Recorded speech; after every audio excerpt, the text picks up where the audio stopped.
kan, Dr. Zaimi, dari sudut pandangan agama sendirilah berkenaan tentang vaksin ni. Okey. Apakah sebenarnya yang boleh diceritakan terutamanya kepada masyarakat kita yang majoritinya agama Islam ni? Silakan Dr. Assalamualaikum warahmatullahi wabarakatuh. Alhamdulillah wassalatu wassalamu ala Rasulillah wa ala alihi wa sahbihi wa man walah. Asyhadu an la ilaha illallah wahdahu la syarikalah wa asyhadu anna Muhammadan abduhu wa rasuluh.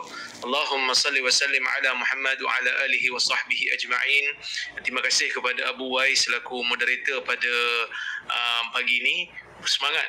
Alhamdulillah, moderator semangat, kita pun jadi semangat ni kan? Ya, kena semangat. Bangun tidur Dan juga Encik Ismail selaku co-moderator, Dr. Syafiq, Tok Ki, dulu kita pernah bersama dalam forum di Istana Budaya, iaitu forum biasa lah ni kira ni. Bumi Putra, mendahulukan barang Bumi Putra.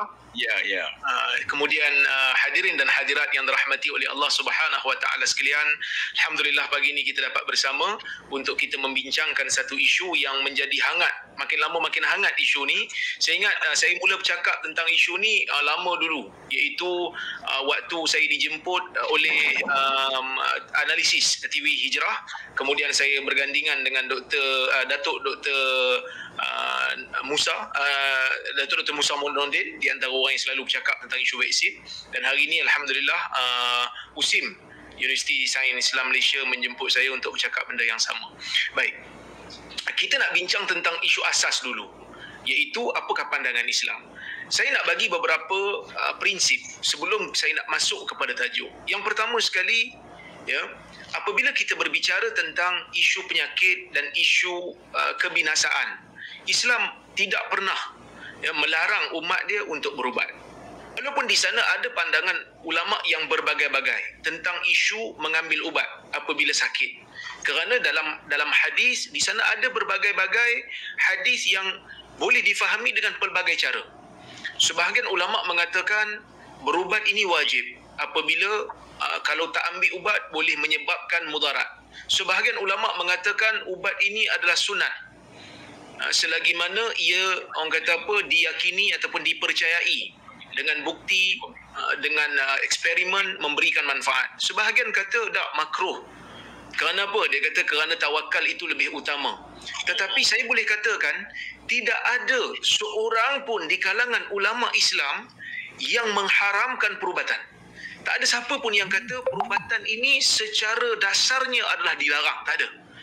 Sama ada yang kata wajib, sebahagian kata sunat, sebahagian kata makruh. Tapi pendapat yang kata makruh ni pun adalah pendapat yang bagi saya zaman ini adalah pendapat yang sangat-sangat terpencil.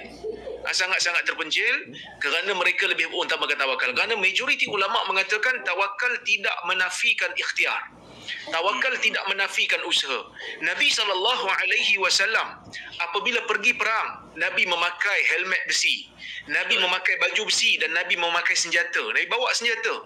Adakah kita nak kata Nabi takut mati? Kita kata tak. Kerana apa? Kerana walaupun ayat Al-Quran turun mengatakan Nabi SAW dipelihara oleh Allah dalam satu ayat Quran yang sangat masyhur, wallahu ya'simuka minan nas. Muhammad ini kata Allah, Muhammad, Allah Ta'ala memelihara kamu daripada bahaya manusia. Tapi Nabi SAW menunjukkan kepada kita bahawasanya takdir itu berjalan dengan sebab.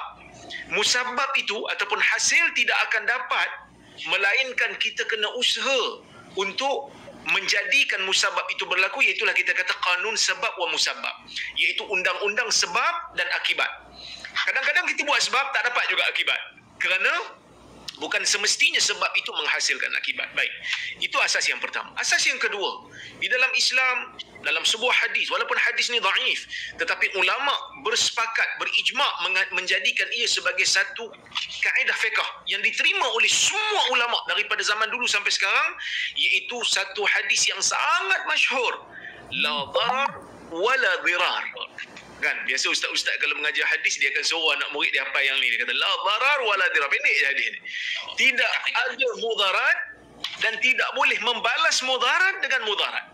Maksudnya Nabi SAW ingin menafikan kemudaratan di dalam dunia ini. Sebab itu Syekh bin Utsaimin, seorang tokoh besar ulama daripada Saudi, dia menyebutkan bahawasanya kalau seseorang itu berusaha untuk melarikan diri daripada bahaya yang dia jangka akan kena kat dia, kerana dia bimbang akan terkena kesihatan dia, dia bimbang akan bahaya pada diri dia, dia cuba elak, maka perbuatan elaknya tu kerana dia menganggap jasad dia adalah amanah yang Allah Ta'ala bagi kat dia untuk dia jaga dan pelihara, maka dia dapat pahala.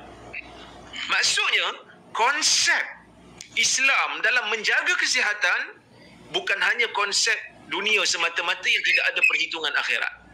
Okey, kita kembali kepada isu. Cerita tentang vaksin. Mungkin ada orang kata, Ustaz cerita pasal berubat. Kita bukan berubat ni, vaksin. Ada beza. Kan tadi Dr. Syafiq pun dah cerita. Dia kata vaksin ada beza sikit dengan ubat. Ubat kita ambil bila dah sakit. Manakala vaksin kita ambil belum sakit. Adakah ini sesuatu yang diiktiraf oleh syarak? Sebab dia orang kata Nabi SAW suruh berubat. Betul? Nabi suruh berubat. Bila dah kena kita berubatlah. Tak payahlah nak pergi ambil vaksin. Saya katakan begini tuan-tuan dan puan-puan rahmati Allah sekalian. Kalau kita tengok dalam hadis, betul Nabi SAW tidak menyebutkan vaksin. Tetapi di sana ada beberapa hadis yang menunjukkan kepada kita tentang konsep vaksin ini tidaklah boleh untuk ditolak 100%. Kita tak boleh kata siapa yang ambil vaksin tak beriman kepada Allah. Kita tak boleh kata siapa yang ambil vaksin tak tawakal pada Allah. Kerana di sana ada beberapa hadis yang saya akan sebutkan. Hadis-hadis ni secara tidak langsung difahami. Nabi SAW ia membenarkan seseorang untuk berusaha menjauhkan diri dia daripada terkena jangkitan. Yang pertama, Nabi SAW suruh umat dia bila nampak orang kena kusta lari, seperti mana lari bila nampak singa. Dalam hadis Nabi SAW sebut, hadis Bukhari, Nabi kata firra minal majzum firaraka minal asad. Larilah kamu bila kamu nampak orang yang terkena kusta, seperti mana kamu lari bila nampak orang yang seperti mana kamu lari bila nampak singa. Nampak singa kita lari kerana kita takut diserang, digigit dan sebagainya, dicakar dan sebagainya. Bila kamu nampak orang terkena kusta, kamu kena lari. Kan? Walaupun di awal tu Nabi SAW, di awal hadis ni, di hujung hadis, di awal hadis tu Nabi ada sebut, Nabi kata la adwa wala tiyarah. Tidak ada jangkitan dan tidak ada kepercayaan sial. Ulama bincang tentang maksud la adwa, tidak ada jangkitan. Sebahagian ulama memandang memang tak ada jangkitan langsung dalam agama. Dia kata agama memang tak iktiraf jangkitan. Tapi pendapat ni adalah pendapat yang ulama silam. Kebanyakan ulama tak pegang pendapat ni kerana saintifik, bukti saintifik membuktikan memang jangkitan tu ada. Jangkitan tu berlaku. Covid hari ni pun kita nampak lah clear yang dia berlaku jangkitan. Jadi dua pandangan yang masyhur dalam kalangan ulama tentang maksud Nabi SAW la adwa. Ada dua maksud yang sangat masyhur. Maksud yang pertama, tidak ada jangkitan melainkan dengan izin Allah. Sebab tu kadang-kadang kita kontak rapat pun kita tak kena. Tapi ada orang kontak rapat kena. Menunjukkan di sana ada kehendak dan takdir daripada Allah. Ada orang duduk 5 minit dengan orang yang positif, kena terus. Ada orang kena duduk 10 minit, setengah jam. Saya raya puasa baru ni, dua hari sebelum raya, tiba-tiba diberitahu saya duduk dengan setengah jam. Saya duduk setengah jam dengan satu orang sahabat yang akhirnya positif. Ustaz Ebit kan? Ustaz Ebit sama pergi road tu, saya tengok tak ada lagi dia update dia dijangkit. Kan? Betul. Saya bulan puasa baru ni, saya ada forum. Saya bagi tahulah, saya kata masa tu forum tu bincang dengan UPM. Bincang tentang macam mana kita nak mengawal emosi bila tak boleh nak balik raya. Jadi saya pun hurai lah. Kena sabar apa semua. Masa tu dalam jiwa saya kata aku boleh balik raya. Sebab masa tu Perak boleh rantai daerah, rantai negeri. Tak boleh. Sekali 2-3 hari lepas tu saya kena pakai glamping. Sebab apa? Sebab kontak rapat. Alhamdulillah negatif. Setengah jam saya duduk dengan hamba Allah ni. Tapi pakai mask apa semua sebab staff memang kami disuruh untuk jaga SOP, jaga jarak apa semua. Tapi nak katanya jangkitan ini dia ada kehendak Allah padanya. Maksudnya kalau Allah Ta'ala tak izin, dia kena, dia tak kena. Ada orang Allah Ta'ala izinkan. Maksudnya jangkitan tu bukan berlaku dengan sendiri. Bukan berlaku dengan kehendak dia semata-mata. Kerana orang jahiliah dulu faham, jangkitan ni berlaku dengan diri dia sendiri, bukan dengan izin Allah Subhanahu Wa Ta'ala. Itu yang pertama. Ini majoriti punya ulama zaman ni dia pegang pendapat ni. Tapi ada satu lagi pandangan ulama. Pandangan ni dulu tak masyhur, tapi guru saya, Syekh Sharaf Al-Qudah, seorang profesor hadis di University of Jordan, dia cuba mempopularkan pandangan ni. Dulu pandangan ni terpencil sikit, iaitu dia kata la ni dalam bahasa Arab, bila sebut la, bila Nabi kata la adwa wala tiyarah, tidak ataupun la ni dia boleh faham tidak, boleh faham jangan, kan? La nafi dengan la nahi. Ini pelajar usim dia tahulah. La nafi dengan la nahi. La nafi ni maksud tidak, la nahi jangan. Dalam hadis, dia kata dalam hadis ni ramai ulama faham, dia kata nafi. Kenapa kita tak faham nahi, dia kata? Maksudnya hadis ni maksudnya Nabi SAW tak bagi kita jangkitkan orang. Sebab tu ada dalam hadis lain Nabi SAW kata la yurid al-mumrid alal musih. Jangan dibiarkan yang sakit pergi bercampur dengan yang sihat. Maka Nabi kata, bila Nabi kata la adwa, kamu jangan jangkitkan orang. Daripada kaedah yang sama juga kalau kita baca dalam kitab-kitab fiqh, orang yang terkena kusta dia tak lagi masjid sembahyang. Dia tak lagi. Sebab apa? Sebab dia akan menjangkitkan orang. Dalam hadis yang lain Nabi SAW tak bagi orang masuk di tempat yang terkena taun. Hadis Umar yang sangat masyhur. Bila Umar sampai di satu tempat, dia nak pergi musafir ke Syam. Daripada Madinah nak pergi ke Syam. Syam ni area Jordan, Syria, Palestin. Sampai di satu tempat, tersebar berita kepada Umar yang Syam telah pun terkena ta'un. Ini semua hadis semua kita tahu. Biasa sebut. Mula-mula Covid ramai ustaz-ustaz sebut. Kemudian Umar panggil mesyuarat. Umar panggil kabinet dia. Kemudian Umar panggil golongan muhajirin. Umar panggil golongan yang senior-senior. Semua tak dapat jawapan. Nak masuk ke tidak? Akhirnya Umar buat keputusan untuk balik. Jangan masuk ke Syam kerana Syam sedang dilanda ta'un pada masa itu. Amawas. Teruk sangat. Kemudian Abu Ubaidah adalah tanya Umar. Dia kata, anafiru min qadrillah. Wahai Umar, adakah kita nak lari daripada takdir Allah? Masuk je lah. Maksud dia kata nak kata macam tu lah. Masuk je lah. Kalau kena, takdir Allah.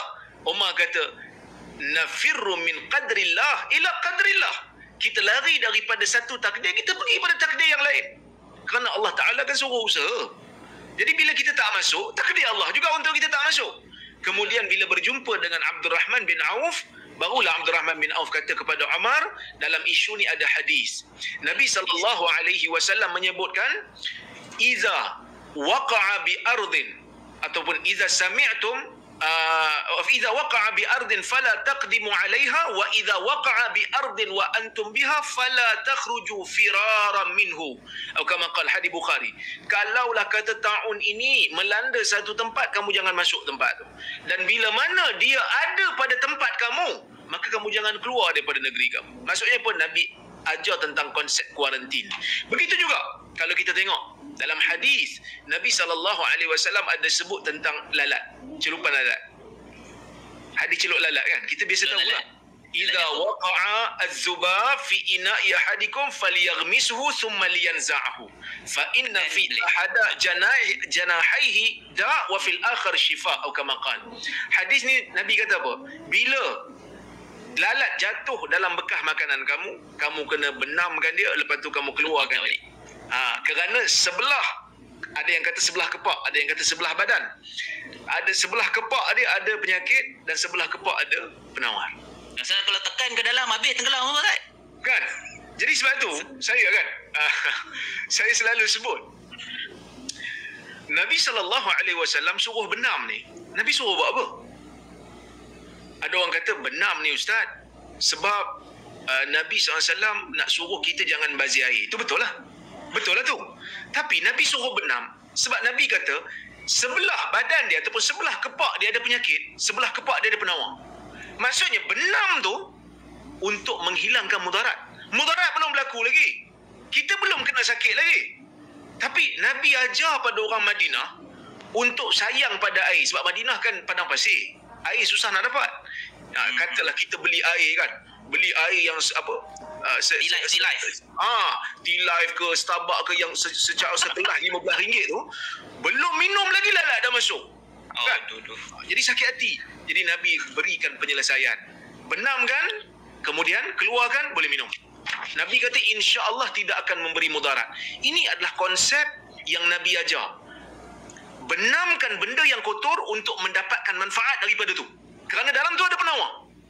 Walaupun dia bukanlah 100% sama macam vaksin punya formula, tetapi the concept is there. Maksudnya konsep tu sama. Masukkan sedikit benda kotor yang tidak memudaratkan untuk mendapatkan antibody daripada lalat. Walaupun dulu ulama dulu antara yang hentam hadis ni, bukan ulama pun, geng-geng ahli bid'ah zaman dulu hentam ahli sunnah disebabkan hadis ni. Antaranya Mu'tazilah, dia kata hadis tak masuk akal. Tapi kalau kita bincang pada zaman ni, acceptable. Kerana vaksin juga kita masukkan sebahagian daripada perkara-perkara ataupun elemen-elemen yang orang kata apa, virus yang telah dilemahkan untuk meningkatkan antibody. Dan Al-Imam Syafi'i rahimahullah ada memberikan fatwa. Dia kata kalaulah kata satu orang ni nak tinggikan dia punya mana'ah ni kira antibody lah, ketahanan diri dia minum sedikit racun. Ni bukan saya nak suruh ni. Maksudnya orang zaman dulu dia ada konsep vaksin ni, minum sedikit benda yang dianggap mudarat, tapi dia minum sikit je. Dan dia percaya benda tu tak mudaratkan untuk mengangkat mengangkat antibody dia. Itu tidak salah kata Imam Syafi'i, kerana mengambil semangat daripada hadis lalat tadi. Begitu juga Nabi SAW suruh ambil ajwah 7 biji sehari. Nabi kata siapa man tasabbaha bi sab'i tamrat ajwah lam yadurruhu fi zalika al-yawm summun wa sihr. Atau kama qala, Nabi kata siapa ambil tamar ajwah 7 biji setiap pagi, tak akan terkena ataupun akan dihalang daripada terkena, ataupun kalau terkena racun ataupun terkena sihir tidak memudaratkan dia. Ini semua konsep-konsep menjauhkan diri daripada terkena penyakit. Walaupun belum kena, tapi tak salah untuk kita usaha. Wallahu a'lam. Okey, mantap daripada Dr. Zaid.